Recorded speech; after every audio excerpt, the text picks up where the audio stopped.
সরকারকে যারা ঠেকাতে চাবে, যে নির্বাচিত সরকার জনগণের ভোটের মাধ্যমে বাংলাদেশে ক্ষমতা গ্রহণ করবে, জনগণের হৃদয়ে সরকার হিসাবে আসবে, সেই সরকার আসতে পারে জনগণের ভোটের মধ্য দিয়ে।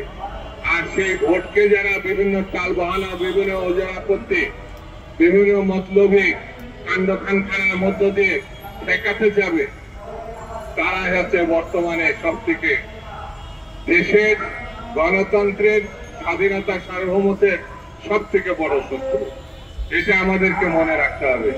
বাংলাদেশ থাকলে আমরা সবাই থাকবো, বাংলাদেশ থাকলে একসময় সব সমস্যার সমাধান হবে, বাংলাদেশ থাকলে ৭১-এর মুক্তিযুদ্ধ থাকবে, বাংলাদেশ থাকলে বিশ্বের সামনে একটি গণতন্ত্র স্বাধীনতার যুদ্ধে লক্ষ লক্ষ মানুষের যে রক্ত দেওয়ার স্মৃতি সেগুলো থাকবে।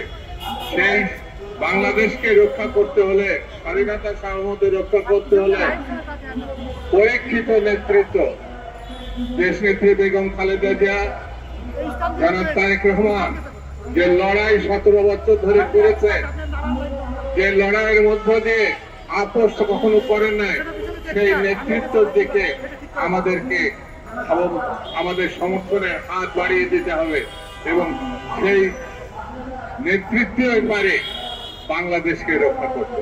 সেই জন্য আসুন আমরা সকলে ঐক্যবদ্ধভাবে বাংলাদেশকে রক্ষা করি, স্বাধীনতাকে রক্ষা করি, গণতন্ত্র পূর্ণ প্রতিষ্ঠা করি।